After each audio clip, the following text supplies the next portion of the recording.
तारफ policies live होते ही crypto market के अंदर एक मेजर धचका लगा। बिटकॉइन और alt coin with in like an hour आपके पास 10 to 15% डंप कर गए, और इसी के साथ साथ $30 मिलियन की लिक्विडेशंस भी all of a sudden produce हुई। अब देखो ये तारफ है क्या, तारफ के आफ्टर शॉक्स क्या होंगे, इन्वेस्टर का जो फियर था वो दूर हुआ या नहीं हुआ, और ये तारफ से लाइक कमिंग डेज के अंदर आप क्या एक्सपेक्ट कर सकते हो, और फिर उसके ऊपर प्राइस बिहेवियर क्या होना है, ये सारे डाउट्स और सारी कंफ्यूजन मैं आपकी आज की वीडियो के अंदर क्लियर करता हूं।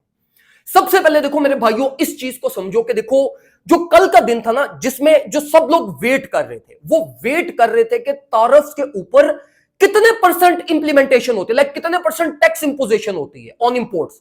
लाइक एक्सपेक्टेशंस थी कि 40 to 45% के बीच में होंगी, लेकिन it came out to be in 10 to 25%। तो पहली चीज मेरे भाइयों ये समझो कि जो तारफ के ऊपर जो लाइक इंप्लीमेंटेशन हुई है वो एक्सपेक्टेशन से बिलो हुई है, तो इट्स अ गुड थिंग। अब जाहिर सी बात है, एक इंप्लीमेंटेशन नेगेटिव वे में हुई है तो उसके ऊपर मार्केट का इंपैक्ट भी नेगेटिव ही पड़ना था। सेकंड नंबर के ऊपर मेरे भाइयों देखो, जो तारफ से रिलेटेड जो कुछ भी होना था ना वो हो चुका है। अब जो चीज रह गई है, जो सबसे ज्यादा डेंजरस है, वो ये है कि भाई कंट्रीज जो इंपोर्टर्स हैं वो उसको लेकर कैसा लाइक रिस्पॉन्ड करते हैं, वो क्या अपनी पॉलिसीज देते हैं, वो किस तरीके से इस चीज को ओवरटेक करते हैं, पॉजिटिवली उसको लाइक एक्सेप्ट करते हैं या नेगेटिवली उसको ओवरटेक करने की कोशिश करते हैं। तो ये अब वो मोस्ट इंपॉर्टेंट चीज है जिसका इंपैक्ट मार्केट के ऊपर कमिंग डेज के अंदर सबसे ज्यादा पड़ेगा, और इवन ये जो टैरिफ की पॉलिसीज आई हैं इससे ज्यादा इंपैक्ट इसका पड़ना है। अब देखो मेरे भाइयों, कमिंग डेज के अंदर होना यह है कि देखो अभी जो कुछ मीटिंग के अंदर हुआ है ना, वो पता क्या हुआ है, वो सिर्फ ये हुआ कि इन्होंने हेडिंग्स दी है बस, कि हम ये करेंगे, ये करेंगे, ये करेंगे। अब वो कैसे होना है, उसके ऊपर पॉलिसीज क्या होंगी, किस चीज को एक्सेप्शन होगी, किन कंट्रीज को एक्सेप्शन होगी, किस आइटम पे क्या होगा, किस चीज पे क्या होगा, ये सब चीजें अभी डिफाइन होनी है। तो देखो कमिंग जो 3-4 महीने हैं उनके अंदर जितनी भी मैनिपुलेशन होनी है वो ये तारफ को ही लेकर होनी है। इसी के ऊपर मार्केट को मैनिपुलेट होगा, स्टॉक्स मार्केट मैनिपुलेट होंगे। $1 ट्रिलियन स्टॉक्स मार्केट में से वाइप हुआ है रात को।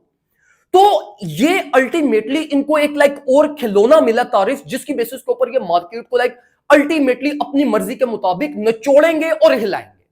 तो ये चीज अपने माइंड में रखो मेरे भाइयों के coming 1 to 2 months will be your those months जिसमें आपने बड़ी सेंसिटिव ट्रेडिंग कर रही है और आपने फंडामेंटल्स के ऊपर प्रॉपर ग्रिप कर रही है। और इस टाइम के ऊपर आपका सबसे इंपॉर्टेंट काम यह है कि आप चाइना पे नजर रखो, क्योंकि China is the biggest like exporter towards America.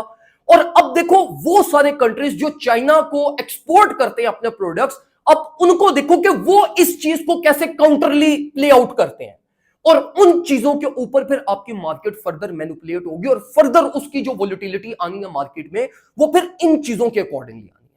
तो ये चीजें अगर आप कंसीडर करते हुए प्ले आउट करेंगे तो अल्टीमेटली आप लोग लाइक टाइमली मार्केट में प्ले भी कर सकोगे। जिस तरह हम प्रॉपरली ये रात के क्रैश को हमने बिटकॉइन 86 के ब्रेकआउट रेंज थी, लेकिन हमने ट्रेड उसको क्यों नहीं किया, इसलिए नहीं किया था ट्रेड क्योंकि तारफ पॉलिसीज आनी थी और वो मोस्ट लाइकली नेगेटिव ही आनी थी और उसका इंपैक्ट अल्टीमेटली मार्केट के ऊपर नेगेटिव ही पड़ना था।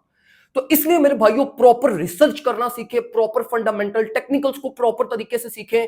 ये चीजें अगर अब आप सीखेंगे तो आप मार्केट को सर्वाइव कर सकेंगे, वरना जितनी मार्केट अब डिफिकल्ट हो गई है, एक अगर आप प्रॉपर चीजों को नहीं सीखेंगे, प्रॉपर स्किल सेट अगर आपके पास नहीं होगा तो you won't be able to survive this market, और प्रॉफिट्स तो फिर बहुत दूर की बात है। दुआ में मुझे याद रखिएगा, अपना ख्याल रखें, अल्लाह हाफ़िज़।